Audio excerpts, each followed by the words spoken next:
Hello everyone, तो स्वागत है सब लोगों का रिसोर्स यूपीपीएससी में। हमने जहाँ से क्वेश्चन अपने छोड़े थे, जो हमारे रह गए, उनको हम फटाफट से फिनिश कर लेते हैं। फिर इसी का सेकंड पार्ट देखते हैं, है ना। तो ज्योग्राफी हमारी अच्छे से कंप्लीट हो जाएगी। और मैं सोच रही हूँ कि वन बाय वन मैं सारे जो विशेषण होते हैं, जो आपके एक शब्दों के लिए अनेक शब्द होते हैं, जो तद्भव तत्सम होते हैं, उनको भी मैं लगभग 100 से 200 के आसपास करा दूँ, ताकि उससे आप रिवीजन भी करते रहो।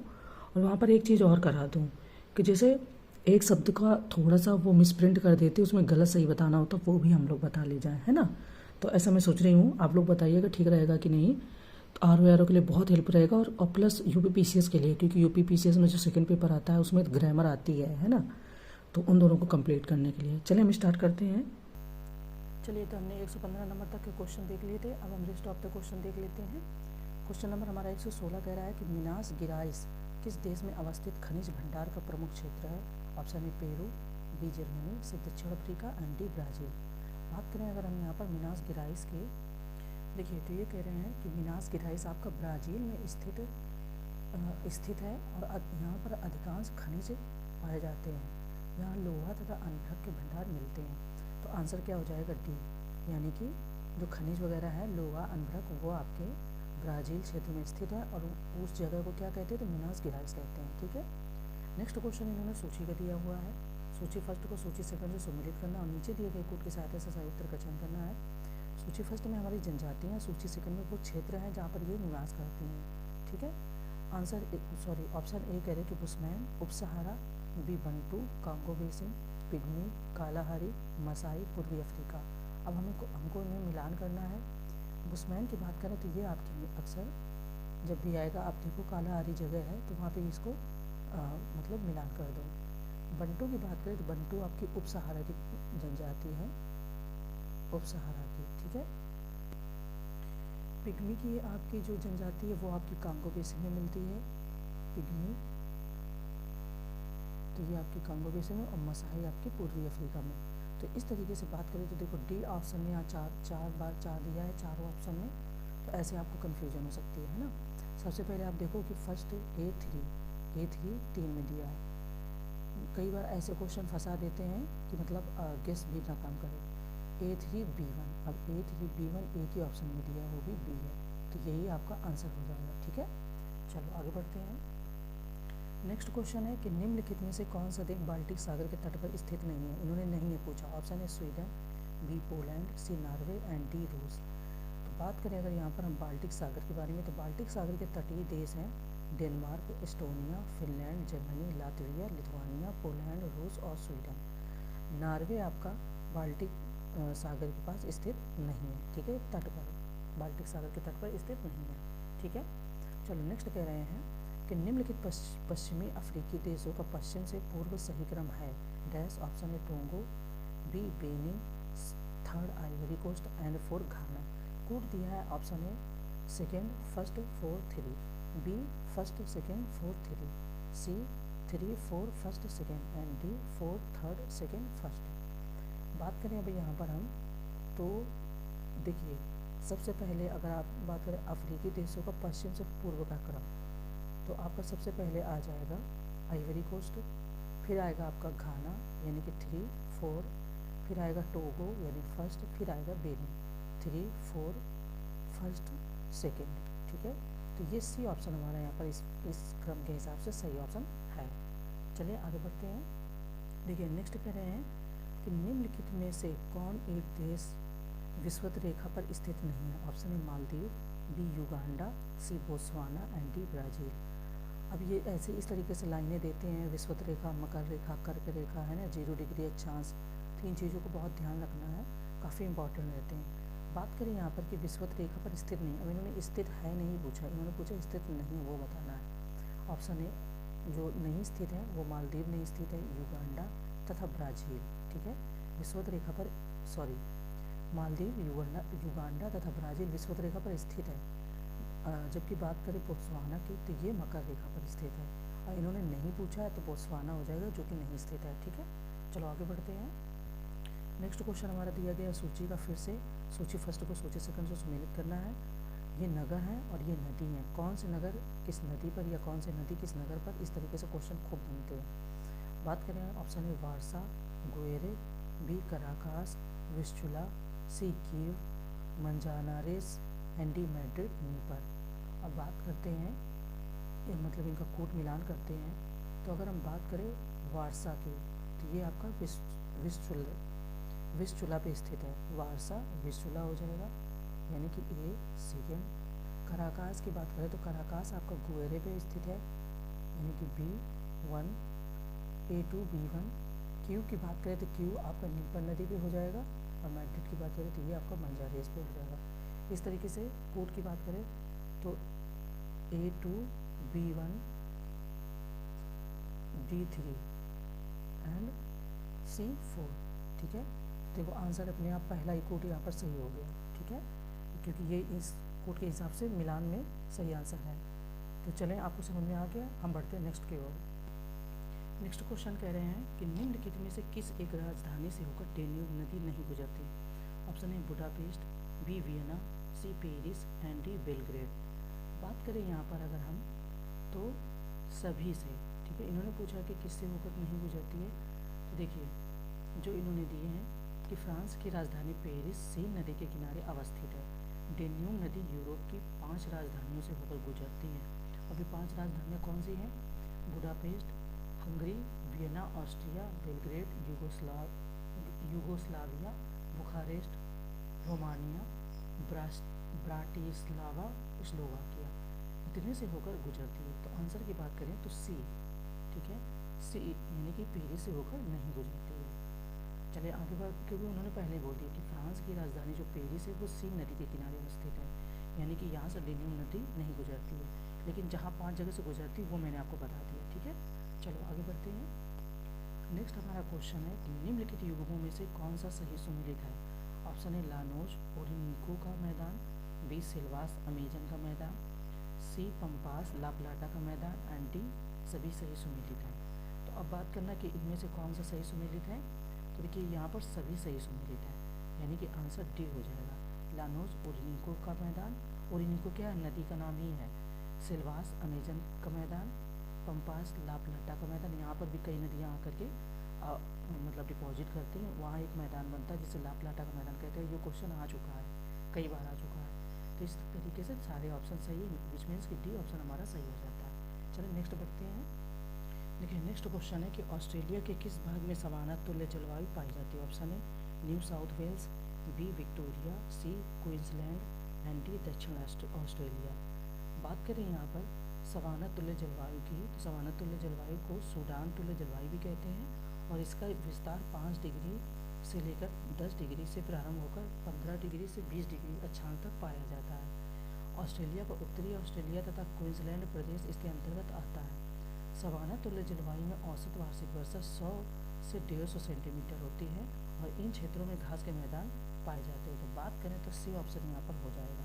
देखिए 2 चीज़ें उन्होंने बताई है, क्वींसलैंड भी बताया है, उत्तरी ऑस्ट्रेलिया और क्वींसलैंड प्रदेश 2 बताया। तो अब यहाँ पर क्वींसलैंड था इसलिए ये ऑप्शन सही हो गया, अगर ये नहीं होता तो उत्तरी ऑस्ट्रेलिया भी हो जाता है। ठीक है, चलो आगे बढ़ते हैं। नेक्स्ट क्वेश्चन हमारा कथन कारण का है। कह रहे हैं कि नीचे 2 कथन दिए गए जिनमें से एक को अभिकथन ए और दूसरे को कारण आर कहा गया है। अभिकथन ए कहता है कि आर्द्र जलवायु में पसीना तेजी से वाष्पित हो जाता है। कारण आर मानव गर्म एवं आर्द्र जलवायु में सहज महसूस करता है।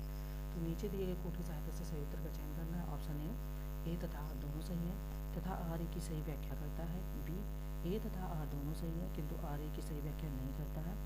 सी ए तथा आर दोनों गलत है। डी ए गलत है परंतु आर सही है। ठीक है, बात करें यहाँ पर अभिकथन ए असत्य है। आर्द्र जलवायु में पसीना तेजी से वाष्पित नहीं होता, यह एक चिपचिपी गर्मी का एहसास कराता है ना। और कारण आर असत्य है। मानव गर्म एवं आर्द्र जलवायु में सहज महसूस नहीं करता, यहाँ तक कि यह मानव की कार्य क्षमता को भी कम कर देता है यानी कि प्रभावित करता है। आंसर की बात करें तो ए तथा आर दोनों गलत है। अब देखिए कितना अच्छा कॉन्सेप्ट है, दोनों को समझ जाइएगा, बहुत अच्छा है, अच्छे से समझिएगा। इन्होंने बोला कि आर्द्र जलवायु में पसीना तेजी से वाष्पित होता है, कैसे होगा, है ना, तो वही उन्होंने बताया कि इसलिए असत्य है। चिपचिपी गर्मी मतलब देखते हो नहीं कि बारिश होगी फिर खूब से बोलेंगे कि उमस हो गई, है ना, फिर उसमें पसीना नहीं, गर्मी लगती है और पसीना सूखता नहीं है। अगर उसी जगह हवा चल जाए तो सूखेगा, यानी कि वाष्पित होगा या ऊपर हो जाएगा, सूखेगा, जो अपनी आम भाषा में बोलते हैं वो मैं बता रही हूँ, ठीक है। आपने ये सोचिएगा कि ये क्या बोलने लगे कि सूख जाएगा पसीना, ऐसे बोलते हैं ना, तो वही इन्होंने यहाँ पे बताया है, ठीक है।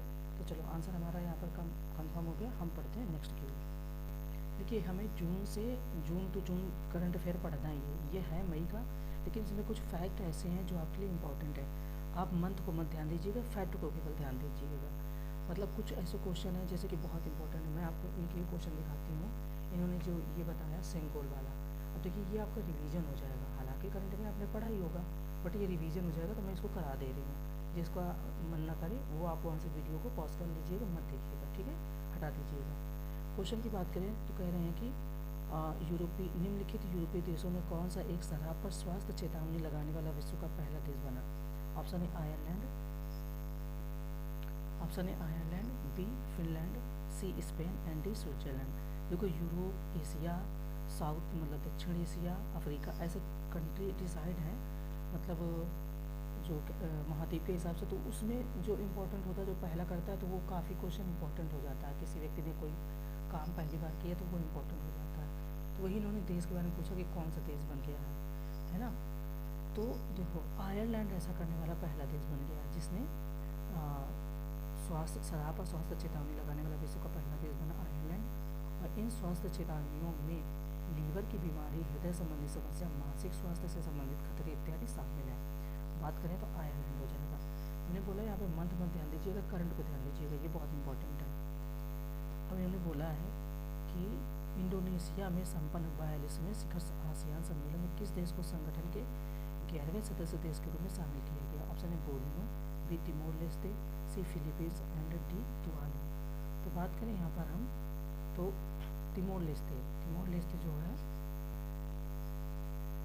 ये आपका आसियान शिखर सम्मेलन 42वें आसियान शिखर सम्मेलन में है ना, तिमोर लेस्टे को संगठन के 11वें सदस्य के रूप में शामिल किया गया है। और 42वें शिखर सम्मेलन की जो आसियान शिखर सम्मेलन की जो विषय वस्तु थी वो थी विकास का ऊपरी केंद्र, आसियान मामले विकास का ऊपरी केंद्र। बात करें तो बी ऑप्शन आपका यहाँ पर इम्पोर्टेंट हो जाता है। नेक्स्ट देखते हैं, देखिए ये भी इम्पोर्टेंट है। इन्होंने कहा कि जापान में संपन्न 49वें G7 शिखर सम्मेलन में भारत के प्रधानमंत्री नरेंद्र मोदी द्वारा किस शहर में महात्मा गांधी की एक प्रतिमा का अनावरण किया गया? ऑप्शन है हिरोशिमा, बी नागासाकी, सी क्वांटो, या डी क्योटो। तो बात करें यहाँ पर अगर हम तो जापान में संपन्न 49वें G7 शिखर सम्मेलन में भारत के प्रधानमंत्री नरेंद्र मोदी जी ने हिरोशिमा में महात्मा गांधी की एक प्रतिमा का अनावरण किया गया।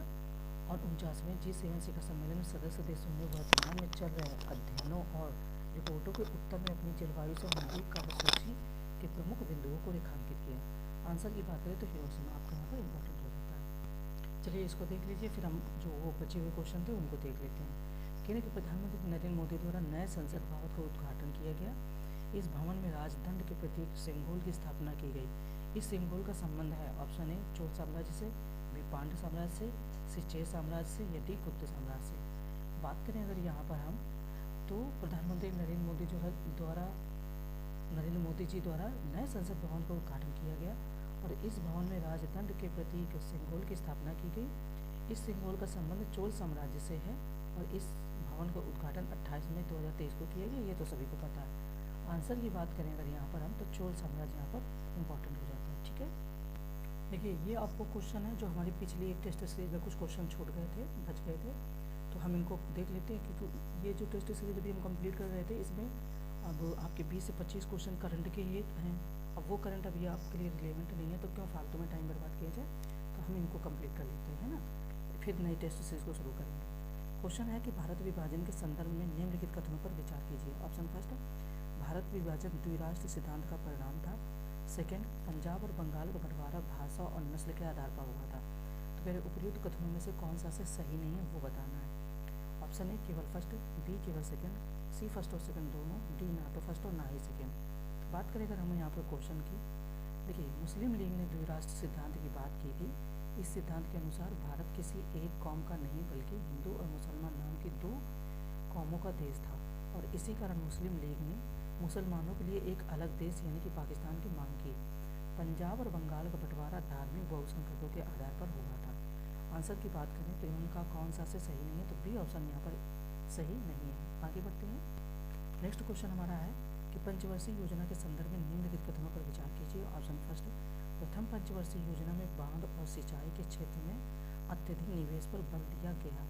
ऑप्शन सेकेंड, द्वितीय पंचवर्षीय योजना के दौरान सरकार ने संरक्षणवाद की नीति को त्याग दिया और मुक्त व्यापार की नीति अपनाई। तो कह रहे उपयुक्त कथनों में से कौन सा से सही है। ऑप्शन है केवल फर्स्ट, बी केवल सेकेंड, सी फर्स्ट और सेकेंड दोनों, डी ना तो फर्स्ट और ना ही सेकेंड। बात करें तो देखिए पहली पंचवर्षीय योजना में ज़्यादा जोर कृषि क्षेत्र पर था। आपको पता है कि जब ये योजना चल रही थी एक समय ऐसा आया था कि खाने को भी मतलब जो अनाज था देश में वो 8 दिन के लिए मात्र बचा था, है ना। तो जब ऐसा होगा तो पहले कृषि पर ज़्यादा जोर देना ही पड़ेगा, क्योंकि जनता को पहले खाने की तो व्यवस्था करनी पड़ती है ना। वही इन्होंने मतलब वही हम लोगों ने जो पढ़ा है उसी हिसाब से। तो आगे कह रहे कि इसी योजना के अंतर्गत बांध और सिंचाई के क्षेत्र में निवेश किया गया। विभाजन के कारण कृषि क्षेत्र को गहरी मार लगी थी और इस क्षेत्र पर तुरंत ध्यान देना जरूरी था। भाखड़ा नांगल जैसी विशाल परियोजनाओं के लिए बड़ी धनराशि आवंटित की गई। दूसरी पंचवर्षीय योजना में भारी उद्योगों के विकास पर जोर दिया गया और पीसी महालनोबिस के नेतृत्व में अर्थशास्त्रियों और योजनाकारों की एक टोली ने यह योजना, है ना, यह योजना तैयार की थी। पहली योजना का मूल मंत्र था धीरज, लेकिन दूसरी योजना की कोशिश तेज गति से संरचना बदलाव करने की थी। तो इसलिए हर संभव दिशा में बदलाव की बात तय की गई थी, सबको पता है। तो उस तरीके से बात करें कि इन्होंने बोला कौन सा सही है, तो केवल पहला सही है कि प्रथम पंचवर्षीय योजना में बांध और सिंचाई के क्षेत्र में अत्यधिक निवेश पर बल दिया गया, क्योंकि कृषि क्षेत्र पर बल दिया गया था। लेकिन द्वितीय पर इन्होंने बोला तो इस तरीके से मतलब पहला ऑप्शन ही आपका यहाँ पर सही हो जाता है, यानी कि ऑप्शन ए सही है, सेकेंड आपका सही नहीं है। कुछ चीज़ें और अच्छे से दी गई, उनको भी आप अच्छे से पढ़ लेना। फिलहाल हमारा क्वेश्चन कंप्लीट हो गया, हम पढ़ते हैं नेक्स्ट क्वेश्चन की ओर, ठीक है। नेक्स्ट क्वेश्चन है कि यह आदेश तब जारी किया जाता है जब न्यायालय को लगता है कि कोई सार्वजनिक पदाधिकारी अपने कानूनी और संवैधानिक दायित्वों का पालन नहीं कर रहा और इससे किसी व्यक्ति का मौलिक अधिकार प्रभावित हो रहा है। उपयुक्त परिस्थिति में निम्नलिखित में से कौन सी रिट जारी की जाती है। ऑप्शन ए बंदी प्रत्यक्षीकरण, बी प्रतिषेध, सी परमादेश या डी ऑपरेशन। देखिए इस कथन को अच्छे से पढ़ेंगे तो आपको इसमें तुरंत आंसर अपने आप मिल जाएगा।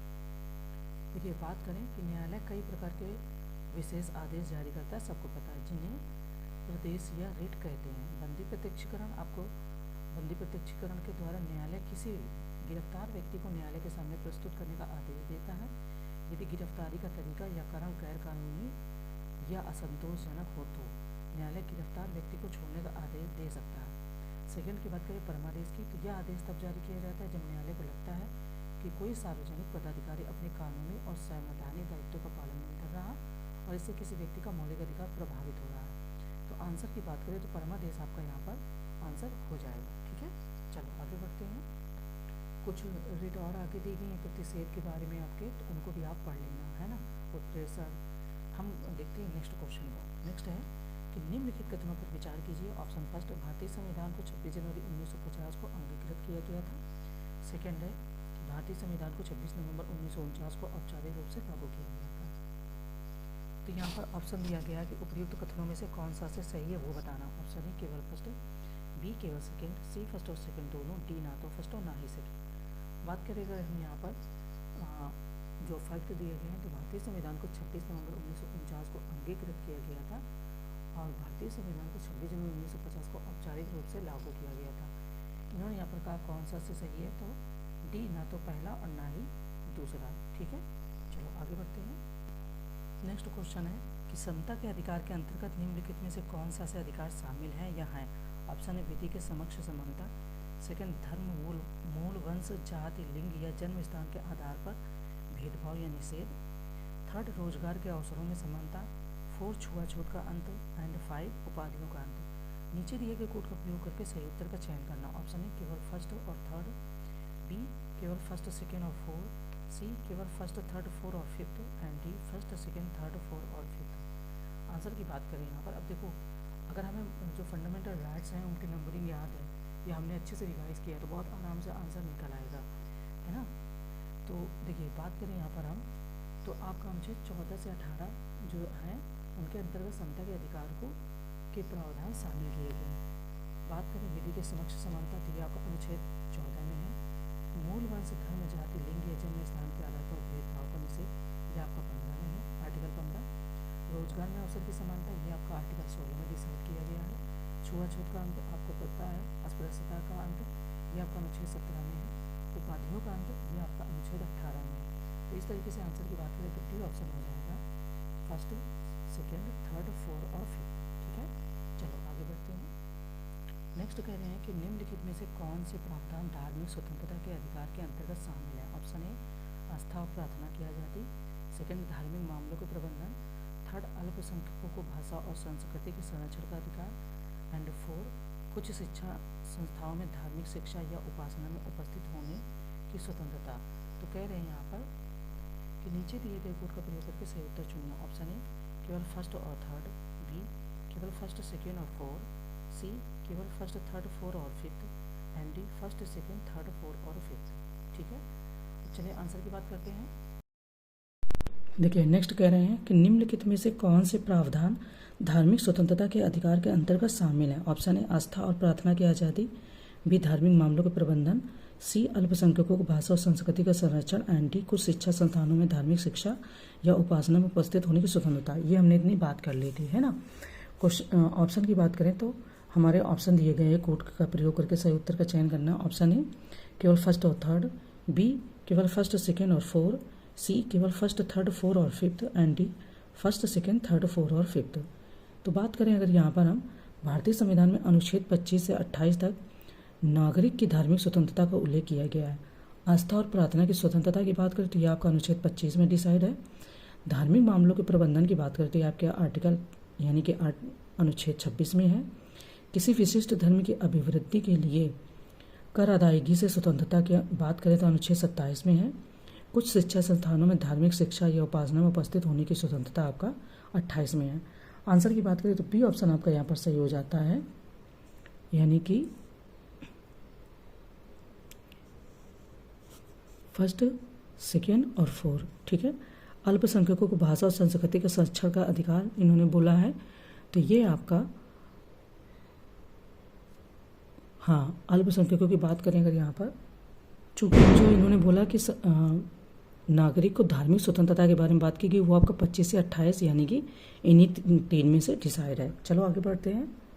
देखिए नेक्स्ट कह रहे हैं कि मान लीजिए आप एक कपड़ा व्यापारी हैं और आप अपने व्यवसाय में परिवर्तन करना चाह रहे हैं, तब भारतीय संविधान के किस अनुच्छेद के तहत आपको कोई भी व्यवसाय चुनने की स्वतंत्रता प्रदान की गई। अब देखिए क्वेश्चन पूछने का तरीका थोड़ा सा अलग है, बट संबंधित क्वेश्चन आर्टिकल से ही है। ऑप्शन ए की बात करें तो आर्टिकल 19, बी ऑप्शन की बात करें तो आर्टिकल 21, सी ऑप्शन की बात करें तो आर्टिकल 22, एंड डी की बात करें तो आर्टिकल 15 या 15, है ना। तो देखिए अनुच्छेद 19 के तहत सभी नागरिकों को वाक स्वातंत्र और अभिव्यक्ति स्वतंत्र का मतलब प्रदान है। सेकेंड, शांतिपूर्वक और निरायुध सम्मेलन का अधिकार प्राप्त है। संगम या संघ बनाने का अधिकार है। भारत के राज्य क्षेत्र में सर्वत्र आबाद संचरण का अधिकार है। भारत के राज्य क्षेत्र के किसी भाग में निवास करने और बस जाने का अधिकार है।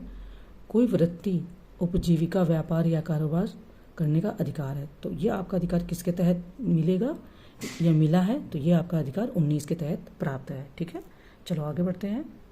नेक्स्ट क्वेश्चन है कि निम्नलिखित में से कौन सा से पदों का उल्लेख भारतीय संविधान की द्वितीय अनुसूची में किया गया है। ऑप्शन ए, राज्यसभा के सभापति, सेकेंड, विधानसभा के अध्यक्ष, थर्ड, विधान परिषद के सभापति, फोर, भारत के नियंत्रक महालेखा परीक्षक, फिफ्थ, लोकपाल एवं लोकायुक्त। तो कह रहे नीचे दिए गए कोड का प्रयोग करके सही उत्तर चुनिए। ऑप्शन ए, केवल फर्स्ट, सेकेंड और थर्ड, बी, केवल सेकेंड और थर्ड, सी, केवल फर्स्ट, सेकेंड, थर्ड और फोर, एंड डी, केवल फर्स्ट, सेकेंड, थर्ड और फोर।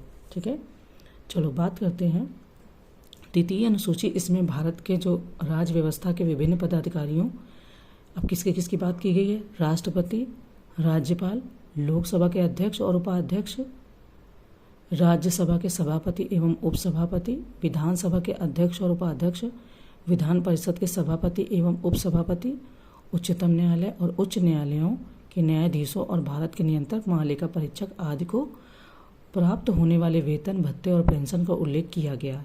किसमें, द्वितीय अनुसूची में। तो आंसर यहाँ पर डी आपका सही हो जाएगा, फर्स्ट, सेकेंड, थर्ड और फोर्थ। ठीक है, काफ़ी अच्छी चीज़ें दी गई हैं। आप उसका जो फैक्ट दिए गए हैं पीडीएफ में वो अच्छे से पढ़िएगा, बहुत सारे क्वेश्चन वहाँ से आपको और क्लियर हो जाएंगे जो और बन सकते हैं। ठीक है, चलो आगे बढ़ते हैं। देखिए नेक्स्ट क्वेश्चन है कि अखिल भारतीय सेवाओं के संबंध में निम्नलिखित कथनों पर विचार कीजिए। ऑप्शन फर्स्ट, इन सेवाओं के निर्माण की प्रक्रिया को संविधान के अनुच्छेद 312 में स्पष्ट किया गया है। सेकेंड, अखिल भारतीय सेवा अधिनियम 1950 में पारित किया गया है। थर्ड कह रहे हैं भारतीय वन सेवा का प्रबंधन वन एवं पर्यावरण मंत्रालय करता है। एंड फोर, राज्यसभा किसी नई अखिल भारतीय सेवा का निर्माण कर सकती है। तो कह रहे उपर्युक्त कथनों में से कौन सा से सही है वो बताना है। ऑप्शन ए केवल सेकेंड और फोर, बी केवल फर्स्ट और फोर, सी केवल फर्स्ट थर्ड और फोर, एंड डी केवल सेकेंड और थर्ड। अब बात करें, इन्होंने बोला कि निम्न कथनों पर विचार करना है। संविधान संघ एवं राज्यों के लिए समान अखिल भारतीय सेवाओं के सृजन की व्यवस्था करता है। अखिल भारतीय सेवाएं अधिनियम 1951 में यह प्रावधान किया गया है कि केंद्रीय बजट अखिल भारतीय सेवाओं पर नियुक्त व्यक्तियों की भर्ती और सेवा की शर्तों को विनियमित करने के लिए नियमावली बना सकती है। वर्तमान में केवल भारतीय प्रशासनिक सेवा, भारतीय पुलिस सेवा और भारतीय वन सेवा को अखिल भारतीय सेवाओं के रूप में गठित किया गया है। अनुच्छेद 312 संसद को किसी भी नई अखिल भारतीय सेवा का सृजन करने का अधिकार देता है और इसके अनुसार राज्यसभा में के उपस्थित और मत देने वाले सदस्यों के कम से कम 2/3 सदस्य सहमत हो तो राष्ट्रीय हित में किसी नई अखिल भारतीय सेवा का सृजन किया जा सकता है और साथ ही ऐसी सेवा के लिए भर्ती और नियुक्ति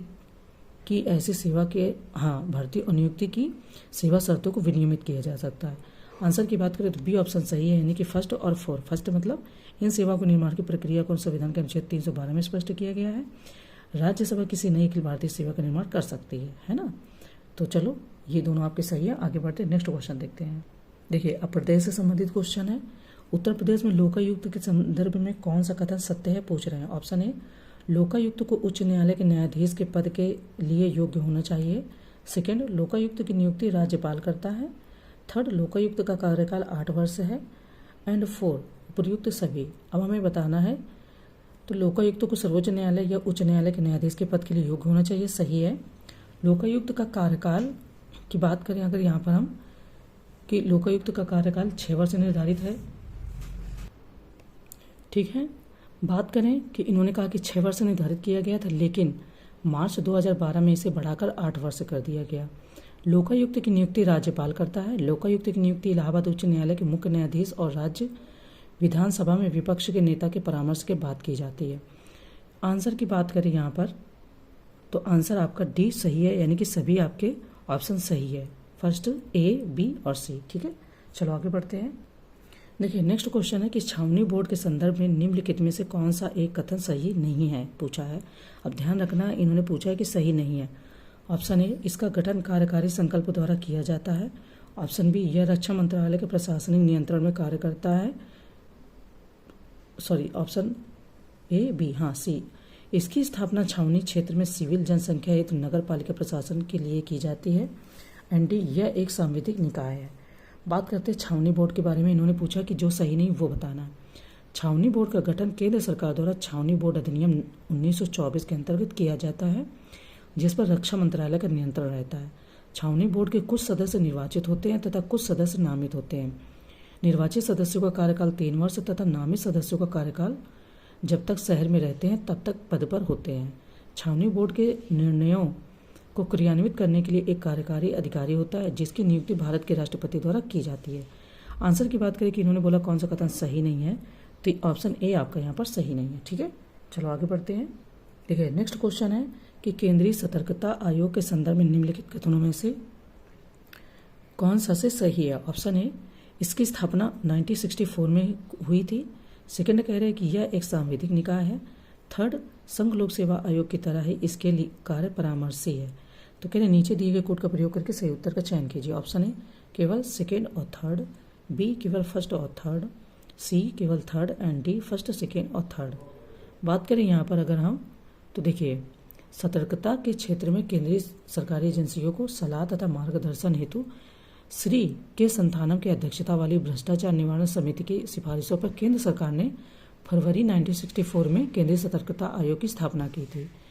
केंद्रीय सतर्कता आयोग की अवधारणा एक शीर्ष सतर्कता संस्थान के रूप में भी की गई है, जो किसी भी कार्यकारी प्राधिकारी के नियंत्रण से मुक्त है तथा केंद्रीय सरकार के अंतर्गत सभी सतर्कता गतिविधियों की निगरानी करता है एवं केंद्रीय सतर्कता संगठनों में विभिन्न प्राधिकारियों को उनके सतर्कता कार्यों की योजना बनाने, निष्पादन करने, समीक्षा तथा सुधार करने में सलाह देता है। बात करें तो राष्ट्रपति द्वारा एक अध्यादेश जारी किए जाने के फलस्वरूप केंद्रीय सतर्कता आयोग को 25 अगस्त 1988 को सांविधिक दर्जा देकर एक बहुसदस्यीय आयोग बनाया गया। संघ लोक सेवा आयोग की तरह ही इसके कार्य भी परामर्शी है। तो आंसर की बात करें, इन्होंने बोला कि सही उत्तर का चयन करना है, तो आपका डी ऑप्शन यहाँ पर सही हो जाता है, विच मीन्स कि तीनों ऑप्शन सही है। ठीक है, देखिए नेक्स्ट क्वेश्चन है कि निम्नलिखित में से कौन सी एक संस्था बजट निर्माण में शामिल नहीं होती है। ऑप्शन है वित्त मंत्रालय, बी आर्थिक मामलों का विभाग, सी वित्त आयोग या डी इनमें से कोई नहीं। तो देखते हैं, वित्त आयोग बजट निर्माण प्रक्रिया में शामिल नहीं होता है। ठीक है, संविधान के अनुच्छेद 280(1) के अंतर्गत यह प्रावधान किया गया है कि संविधान के प्रारंभ से 2 वर्ष के भीतर और उसके बाद प्रत्येक 5 वर्ष की समाप्ति पर या पहले उस समय पर जिसे राष्ट्रपति आवश्यक समझते हैं, एक वित्त आयोग का गठन किया जाएगा। अब इन्होंने पूछा था कि कौन संस्था इसमें शामिल नहीं होती, तो वित्त आयोग इसमें शामिल नहीं होता है। ठीक है, देखिए नेक्स्ट क्वेश्चन है कि राष्ट्रीय विकास परिषद का गठन किनसे होता है। ऑप्शन है सभी राज्यों के मुख्यमंत्री, सेकंड सभी केंद्रीय कैबिनेट मंत्री, थर्ड प्रधानमंत्री, फोर्थ संघ शासित राज्यों के प्रशासक एंड फिफ्थ नीति आयोग के सदस्य। राष्ट्रीय विकास परिषद यानी नेशनल डेवलपमेंट काउंसिल के बारे में पूछ रहे हैं। तो कूट की बात करें अगर आप यहाँ पर हम देखिए, राष्ट्रीय विकास परिषद का गठन 6 अगस्त 1952 ईस्वी को किया गया था। योजना के निर्माण में राज्यों की भागीदारी होनी चाहिए, इसी विचार को स्वीकार करते हुए भारत सरकार ने 1952 यानी कि 1952 को राष्ट्रीय विकास परिषद का गठन किया। भारत के प्रधानमंत्री परिषद का अध्यक्ष होता है, नीति आयोग का सचिव इसका सचिव होता है। भारतीय संघ के सभी राज्यों के मुख्यमंत्री एवं नीति आयोग के सभी सदस्य इसके पदेन सभा सदस्य होते हैं। सभी केंद्रीय कैबिनेट मंत्री और संघ राज्यों के प्रशासक इसमें शामिल होते हैं। तो इस तरीके से आंसर की बात करें तो डी ऑप्शन आपका यहाँ पर सही हो जाएगा। यहाँ पर कुछ लोग हमारे आसपास रहते हैं जो अपनी उपस्थिति दर्ज कराने के लिए आपको किसी न किसी तरीके से डिस्टर्ब करने की कोशिश करते हैं। वो ये सोचते हैं कि हम ऐसा करेंगे तो सामने वाले को पता चलेगा कि हम यहाँ पर उपस्थित हैं। तो आप लोग भी सुन लीजिएगा कि हाँ, कुछ लोग ऐसे हैं जो उपस्थित हैं मेरे आसपास, मैं अकेले नहीं जग रही हूँ। ठीक है, चलो आगे बढ़ते हैं। और जो ऐसा बीच बीच में करते रहते हैं ना, वो बहुत इस दुनिया के सबसे महान ज्ञानी और ऐसी आत्मा है जो इतनी पवित्र है कि जिसके बारे में हमारे पास शब्द नहीं है। आई होप आप चीज़ों को समझ गए होंगे। मैं इस चीज़ के लिए वैसे माफ़ी चाहती हूँ अपनी तरफ से, लेकिन ये वो लोग हैं जिनके बारे में मैं आपके साथ शेयर करना चाहती थी कि हमारे आसपास कुछ लोग रहते हैं जो बहुत महान हैं। उनके लिए अभी मेरे पास या मेरी डिक्शनरी में कोई वर्ड नहीं है ना। चलो क्वेश्चन देखते हैं, हमारा लास्ट क्वेश्चन बचा है इसका। कह रहे कि राष्ट्रपति और राज्यपाल को प्राप्त क्षमादान अधिकार के मध्य अंतर के संबंध में निम्नलिखित कथनों में से कौन सा से सही है। ऑप्शन है राज्यपाल कोर्ट मार्शल द्वारा सुनाई गई सजा को माफ कर सकता है किंतु राष्ट्रपति माफ नहीं कर सकता। सेकंड है कि राष्ट्रपति मृत्यु दंड को माफ कर सकता है किंतु राज्यपाल नहीं। ये अब फैक्ट का क्वेश्चन है, बहुत गजब का क्वेश्चन है, बहुत अच्छा है ना। थर्ड है कि राज्यपाल मृत्यु दंड को माफ कर सकता है किंतु राष्ट्रपति नहीं। एंड 4 है कि राष्ट्रपति कोर्ट मार्शल द्वारा दी गई सजा को माफ कर सकता है किंतु राज्यपाल नहीं। तो कह रहे हैं कि नीचे दिए गए कूट से सही उत्तर का चयन करना। कूट है हमारा ऑप्शन है केवल सेकेंड और 4, बी केवल फर्स्ट और थर्ड, सी केवल थर्ड एंड डी केवल फर्स्ट और सेकेंड। चले बात कर लेते हैं। देखिए हमको इनके मध्य अंतर को समझाना था, यह समझना था, है ना। किसके? तो राष्ट्रपति और राज्यपाल को प्राप्त जो क्षमादान के अधिकार है उनके मध्य अंतर के संबंध को समझना है। समझते हैं। भारतीय संविधान के अनुच्छेद 72 में राष्ट्रपति को क्षमादान की शक्ति प्राप्त होने के संबंध में प्रावधान है। राष्ट्रपति को 5 प्रकार के समाधान की शक्ति प्रदान है ना। क्षमा यानी कि पैर्डन, इसके अंतर्गत अपराधी को राष्ट्रपति सजा मुक्त कर सकता है। विराम रिस्पाइट, इसके अंतर्गत विशेष मानवीय परिस्थितियों के आधार पर क्षमादान शक्ति का प्रयोग आता है, जैसे विकलांगता यानी कि दिव्यांग, गर्भावस्था आदि के आधार पर। परिहार रेमिशन, इसके अंतर्गत दंड की मात्रा को कम करने यानी कि उसमें कटौती की शक्ति होती है। लघुकरण, इसके अंतर्गत दंड के प्रकार को बदलकर हल्के प्रकार का दंड देने की शक्ति है। और 5 है आपका निलंबन, इसके अंतर्गत किसी दंड विशेषकर मृत्यु दंड पर अस्थायी रोक लगाई जा सकती है ताकि दूसरे व्यक्ति को क्षमा याचना का समय प्राप्त हो। अब भारतीय संविधान के अनुच्छेद 161 की बात कर लेते हैं। ये किससे संबंधित है? तो ये आपके राज्यपाल से संबंधित है। राज्यपाल को क्षमादान की शक्ति प्राप्त है प्रमुख रूप से राज्यपाल को राज्य विधि के विरुद्ध सजा प्राप्त व्यक्ति के संबंध में क्षमादान शक्ति प्राप्त होती है। इस संबंध में उसे बहुत हद तक लघुकरण, विराम, परिहार या निलंबन से संबंधित क्षमादान की शक्ति प्राप्त है, परंतु मृत्युदंड के संबंध में राज्यपाल को कोई भी क्षमादान की शक्ति का अपवाद माना गया है ना। राज्यपाल मृत्युदंड के संबंध में क्षमादान नहीं दे सकता है, चाहे वह राज्य विधि के विरुद्ध अपराधों के लिए ही क्यों न दिया गया हो। तो इस संबंध में राज्यपाल की क्षमादान शक्ति राष्ट्रपति की क्षमादान शक्ति से सीमित यानी कि कम है। हालांकि राज्यपाल को मृत्युदंड के संबंध में निलंबनकारी अर्थात अस्थायी रोक तथा न्यायपालिका को पुनर्विचार करने को कहने की शक्ति प्राप्त है। आंसर की अब हम यहाँ पर बात करें तो ऑप्शन ए यानी कि सेकेंड और फोर्थ आपका यहाँ पर सही हो जाएगा। इन्होंने सही पूछा था तो सही हो जाएगा। अब इस तरीके से ये टेस्ट सीरीज हमारी फिनिश्ड हो गई। ये का मतलब इसमें कुछ क्वेश्चन बचे थे और जो पहले हमने ज्योग्राफी देखी उसमें बचे हुए थे। अब इनको हम यहीं से मतलब कि ख़त्म करते हैं। अब हम न्यू टेस्ट पेपर को देखते हैं, ठीक है।